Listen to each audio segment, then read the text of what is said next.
Here's a review for the 2020 GX 460. Is it resting on its laurels a little bit? We'll find out.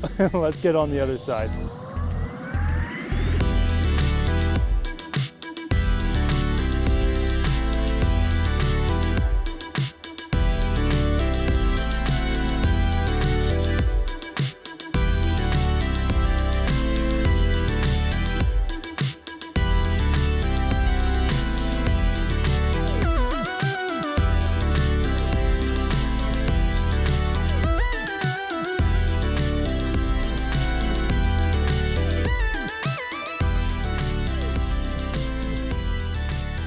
The GX 460 has been out now for about 10 model years.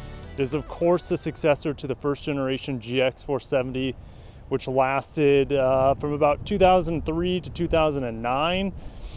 For model year 2014, the GX 460 received a small update to styling, which included the renowned spindle grille, which you guys can surely see, LED daytime running lights and nighttime lights, and for 2017 model year, Lexus added captain's chairs and a sport design package, as well as a few other options. Here you see the new model, and we're going to jump into all the new features here. Before we jump into it, just want a special thanks to Lexus of Omaha for providing this vehicle. You can find their link down in the description below if you want to see pricing on vehicles just like this with their upfront pricing model. Okay, so let's just dive straight into the styling here, guys. This GX is gorgeous. They've really hit it out of the park with the styling. I don't think it can look any better, in my opinion, right? This is all subjective. I don't think it can look much better with this current design that's been out for so long. They've kind of refined it to the nth degree. This new grille, you have this brand new pattern here. The previous style, it did not look good. I like this simple pattern all the way through compared to the old pattern, which had the bars and the mesh. It was just an ugly mess. Behind here, we have a camera. So this has the panoramic camera option. This is what we would call a luxury build. So this will have just about every single bell and whistle. Of course, behind your big Lexus badge is going to be your radar cruise control pre-collision systems and other things like that. Of course, this thing has parking sensors, and that's what these circles here and down here are for. LED fog lamps, and then the triple beams, guys. The triple beams are stunning. If you are a follower of my channel, you know how big of a fan I am of these triple beams. These are standard now on the GX, and that is just insane because the only other vehicles that triple beams become standard on are going to be the LX and LS, and maybe the RCF and GSF, but those don't really count. But they're just beautiful. And if you look down below, I don't know if you guys can pick that up, but there's a little Lexus pattern down here that we see in some of the other vehicles as well. But the daytime running lights are super sharp. The triple beams are gorgeous. It's one of my favorite things about this vehicle. What does carry over from the 19 is a sport design package, which this thing is equipped with. So you have this little extra piece of chrome down here that goes around the bottom of the lip. And then speaking of lip, you get this little sport lip right here, which will be on the back as well. So this little gray piece that goes all the way across, that is a part of the sport design package. And there's a few other things as a part of this package as well, which is going to be chrome on the mirrors, which is not really a big deal. And what they got rid of in all packages is they don't have this door strip that goes across here. So they cleaned up the look of the side of the vehicle. And then of course with the sport design package, you get these new 19-inch wheels. These are the biggest wheels we've seen on a GX from the factory. They look great. This is the only color they come in, which is kind of like it looks black, but it's not quite black. It's almost like a super dark gunmetal gray. We're gonna step back so you guys can take a full view of this vehicle. Beautiful. I love the look of the GX. I don't want it to go away. I hope they redesign it in the next few years here. But the styling, like I said, is gorgeous, and I think they've done about all they could do with it with this current model. In the back here, there really aren't a whole lot of changes. I will go over a couple. This gray exhaust tip is a part of the new sport design package for 2020. So it's kind of a blacked out tip. I don't know how well you guys can see that down there, but it's there. It looks good. This one does have the tow hitch on it. And as we go up, this is new. This Lexus emblem here that's blacked out, it's a little bit cheaper in my opinion compared to the old one. The old one, you could see the actual paint here inside. Instead, you just have this black emblem, which they might have changed the emblem for the new rear cross traffic alert system. That'd be my guess, but that's the rear emblem that we see on just about every single Lexus vehicle now. So also with the sport design packages are these scarlet tail lamps. All other models will kind of have the clear lights, but these right here are beautiful. This color, guys, is called a Nightfall Mica. It is a deep, deep dark blue. Sometimes it can look a little purple. Sometimes it just looks like a dark blue. Sometimes it looks black. And that's kind of what all Lexus paint colors do. They really, really have a high dynamic range to them. They change quite a bit. But guys, it's about ready to snow here in the Arctic of Nebraska. And I'm gonna head inside the vehicle where we can dive deep into the changes on the interior. Underneath the hood is the same 4.6 liter V8 that we've seen for eons now here in the GX. It has 301 horsepower and about 329 pound-feet of torque. It still has the same 6-speed automatic transmission. This thing is not going to get great gas mileage, but this thing is so smooth. And the V6s come close, but really the V8s are on a league of their own in terms of smoothness. Fuel economy is not good. 15 miles per gallon is probably the average of what you guys will see with this vehicle. That's going to give you tons of torque, tons of smooth luxury power. This is the right vehicle, or at least should be a consideration. Opening the back here is as simple as opening your refrigerator. I call this the fridge door. Nothing really, it's just so huge. This door is massive, guys. It does allow for, I guess, for a really big opening. I don't know why they still have that door, but it is a part of the GX and its unique quirks. So back here is a big mess of mats and things like that come with the car. So this has the all-weather mats. With the luxury package, you get the auto folding rear seats, and you still have the 120 volt plug in here. You can still run extension cord out of here. The good news is that now that we got USBs in that second row, you can probably see it way up there, we don't have to run extension cords from the back anymore. So tons of space back here. The tonneau cover, this is an issue I have. We don't see too many tonneau covers. They typically only come with a luxury package, but they are a huge burden to be able to put in and to take out. That is something I hope they fix with the next redesign. But the fact that we just got a refresh means we're probably not going to see any differences with the tonneau cover for a long time. Yes, it actually happened. The GX's key fob was updated to the newest key fob. For years, it had been about 2 generations behind. Now it is the same key fob you see on the UX, the ES, the LS, and the LC. Even the 2020 RX does not have this updated key fob. So awesome. Thank you, Lexus, for throwing in the new key fob with the brand new 2020 GX. On the inside of the GX 460, the 2020, there are a lot of changes in here. I will be happy to go over all the ones that I can think of and point out for you guys. We have this brand new trim down here. This is called sapele wood with scored aluminum. We see this in the luxury packages of all the RX 350s and 450Hs. You see it on the door trims here. You see it on the dash here as well. And of course, it's also on the steering wheel, which is the same steering wheel that you see on the RX now. So this has the exact same steering wheel as the RX. I kind of missed the old steering wheel on the GX. I have no qualms about this steering wheel. I just missed the unique steering wheel that we used to see on the GX 460. Another change is this shifter. The shifter is very different. This looks like the shifter from the RX as well. The shift boot is unique to the GX, but I do miss the shifter that we saw on the old GX that was kind of like a baseball pattern. I just know over time this is going to get some scuffs and things like that, which it's not going to hold up as well in my opinion as the old shifter. Behind this you see the Mark Levinson. This being a luxury package, it is going to have the Mark Levinson, so you get a lot of speakers here. It is a little bit underpowered compared to the modern Mark Levinson speaker systems you see even in the ES and the RX, for example. Looking here, what's different? Well, everything's different for the most part. The layout is the exact same, but this middle screen here, which is controlled by this right here.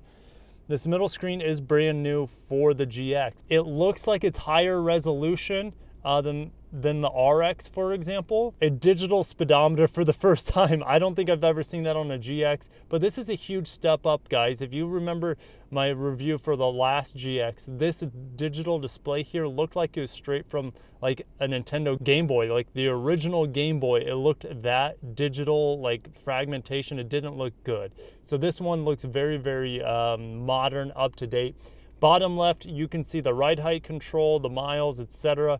And then your information screen is quite robust. And then you'll see other things. This is unique. I haven't seen this one either. This is a steering angle. So as I turn the steering wheel, you can see that the wheels turn as well. So that's nice for off-roading and pulling things, I'm sure. This is new as well. This is going to be your lane departure alert. No lane keep assist for this model. And then you can see the emblem at the top right. That's going to be your lane departure alert. And you can toggle that with this button here. Your heated steering wheel is still going to be over here to the left. 360 camera is new. This is optional. You're only going to see it on the luxury builds. So I'm going to press this for you guys.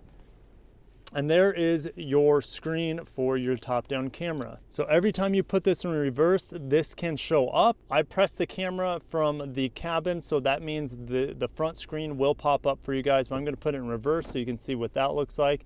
So you have the lines. If I turn the steering wheel, the lines adjust accordingly. The screen is the same screen. This is a little bit of a disappointment. For 2020, we did see a lot of updates like Lexus Safety System Plus, revised styling. However, we don't see the revised navigation screen or things like Apple CarPlay and Android Auto. However, this screen does have an additional feature here. If I look down here, if I go ahead and push down to 4 low, which I have to be in neutral for, this is your multi-terrain monitor. It's brand new for the vehicle, but you can see here, this is a new setting and system for the GX. I believe we can see this sort of thing on the LX as well, but I've never taken these off-road. And you can see as I move the steering wheel, this adjusts. This is gonna be your tilt, so might as well. I'm just gonna put it into drive. And we have a little bit of a drop off here, right there, I just tilted. So you can see a little bit of drop off on the curb. Hopefully you guys can see that the vehicle is now tilted a little bit to the right as it shows there. So that's a cool little gyroscope that they have in the vehicle that's really handy for off-roading and things of that nature. If you guys want to see me dive a little bit deeper into this interior, feel free to check out my 2019 review of the GX, but this review is mainly about the differences on the vehicle. With that being said, I'm going to jump into the back because there was a major issue that I had with the 2019s and earlier that this one did remedy. Getting into the back. But what is the issue that they fixed? Wasn't climate control. Climate control was fine. It's this right here. If you guys can see, we have fast charging USB ports. We never had fast charging USB ports in the GX. In fact, we never had USB ports at all in the back row of this thing. So that is probably the most exciting thing for the second row.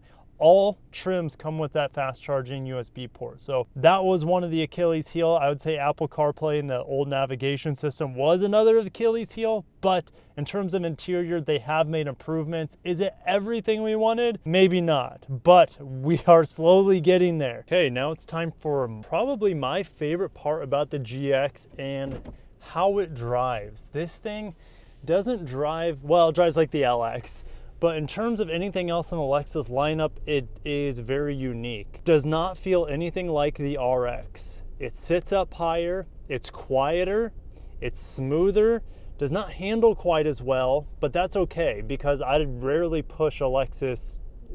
You know, most people are not pushing their Lexus very hard. The only thing it gives up to the RX, well, there's two things. One is fuel economy, and the other thing is going to be technology. The RX has always been a little bit further ahead of the GX in terms of technology. In the 2020 RX, if you guys saw my review, lots of new features in that car. Touchscreen, well, this has a touchscreen, not because it's new, but because it's so old, they never changed it from the touchscreen. But the RX has Apple CarPlay, Android Auto. This thing does not. But now that it's out of the way, let's focus on how this thing drives. It is supremely quiet. I don't know why it is so much quieter than the RX. I don't know if they have more insulation. Maybe since it's higher from the ground. Even though this thing has massive windows and has great visibility, you would think because of the more glass you have, maybe the more things you hear from the road and passing cars and things like that. You don't. You hear less. And I don't know if maybe the glass is a higher quality glass, or they have more insulation in the doors and around the motor and that sort of thing. I don't know, but the GX always surprises me how quiet it is. Now, the steering, although the steering wheel is now the RX's steering wheel, it still has the same steering as the GX or all the previous GXs, has that same feel, which is super, super smooth, super buttery, lots of good feedback to it. The brakes feel the same as ever, nice and linear, but you do have to sink into them a little bit to get this car to get stopping. This thing is heavy. I want to say it's around 5,400 pounds. So it's definitely heavier than the RX, and you feel it when you are in turns and you feel it when you're coming to a stop. When you're accelerating, you don't feel it, and it's because this thing has so much torque down low that in my opinion, it rides smoother than the RX. There's also less shifting. Now that hurts its fuel economy since it has a 6-speed transmission. The 8-speed transmission we see in the RX does shift a little bit more. Now the 2020 RX's transmission has got a lot better compared to the 2019, at least in my opinion and my preferences. I like how the 2020's transmission has been revised in the RX. The GX has always been perfect. I have zero issues with this transmission. The downshifts are snappy, 3, 2, 1 punch. I'm gone. It was instant. There's no hesitation. It is still probably the best transmission that Lexus has to offer, other than the eCVTs and the hybrids, which are phenomenal. But has Lexus done enough to keep this vehicle relevant? Well, I think so. This thing continues to sell regardless. I mean, the 2018s and 2019s were very outdated when they came out, and this thing is still outdated in a lot of ways. Do I want them to change out the V8? Absolutely no. I think this motor is absolutely perfect. No wants for anything more. Would more horsepower be nice? Probably, but this thing doesn't really need it. If Lexus could simply add basic modern features that people want, like Apple CarPlay and Android Auto, this thing would be a home run. There's only so much they can do to fix the fuel economy on this without a redesign. The software things that I just mentioned can be implemented, or at least you would think they would be able to implement them before a redesign. I really hope that happens. Now, if you're in the market for a GX or an RX, most of you are going to go towards an RX, and it's going to be mainly because people like the interior of the RX more. They like the additional safety features, the updated software, Apple CarPlay, Android Auto, that sort of thing. They like the styling of it more. They like the fuel economy. There's a lot of pros to the RX. If you can swallow the terrible gas mileage in this, 15 miles a gallon, or like, let's see, what am I getting right now? About 15 miles a gallon. If you can stomach the bad fuel economy, this thing, in my opinion, and you don't really care for, like, if you can just put your phone up on the windshield and that's good enough for you, this vehicle is better than the RX in just about every single way. It's quieter, it's smoother, has more power, you have better visibility, it's heavier, which is a good thing for safety and for passive safety features, but active safety features, the RX still is a little bit better. And I just saw the original GX 460, the 2010 to 2013 model, and that one is the second best looking in my opinion. This one being the best looking GX ever made. I think the styling they made to it even eclipses the original GX 470. Now, if you guys plan on using the third row in this, realize that there's not going to be very much space, hardly at all, about 6 inches of cargo space behind the third row when it's assembled. The RXL, the third row version of the RX, does a better job with the third row. And I will do a review for the 2020 RXL. I've been playing with it a little bit more. You can make it a little bit more usable on a day-to-day basis with a couple hacks for that third row. But what about this GX's third row? Well, you sacrifice cargo capacity if you have them assembled in the upright position, but the third row leg leg space is quite generous compared to the third row RX. And now that this has USBs in the second row, that is a huge upgrade for people who plan on having kids back there with their iPads, their phones, things like that, so they can charge it on their road trips. The GX is probably my favorite vehicle for Lexus to drive around town. And why is that? Well, it's very unique to where I live.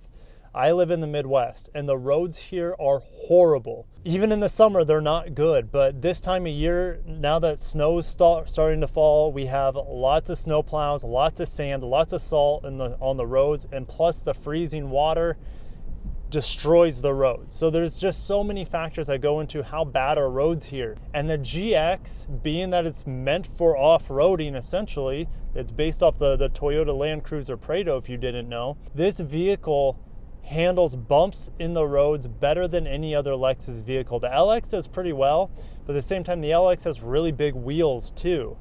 21-inch wheels. This one, although it just had the upgraded 19s, I would say the 18s do make the vehicle ride a little bit better on rough roads. I will say that. But the 19s look really good, and it is a welcome option for 2020. But yeah, how this thing handles the roads now compared to any other vehicle Lexus has, this is my favorite. Now, if you're in a climate that's always fairly warm, you don't have snow and freezing rain and freezing water, that sort of thing, any Lexus is going to ride like a dream on a smooth road. They all do. It's incredible how quiet and smooth they are.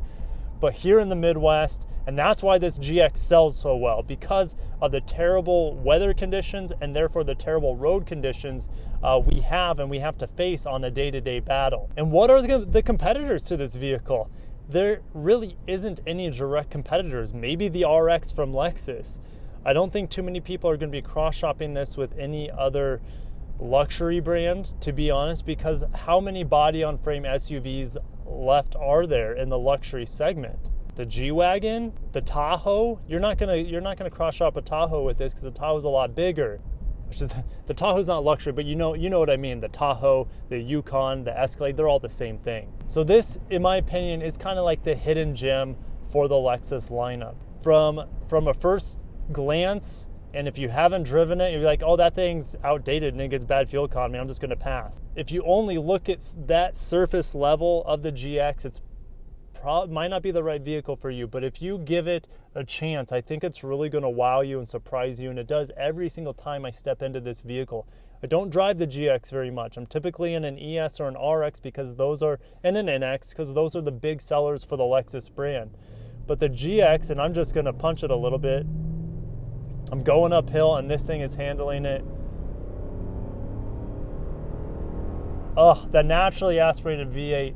So such good linear power, great torque at the bottom, and it gives you a great sound, a great auditory experience that you can't really get anymore in a naturally aspirated V8 and in our increasingly strict regulations that are being put on our vehicles. And that's for a good thing, right? We want to have better fuel economy, we want to have cleaner air. I understand that.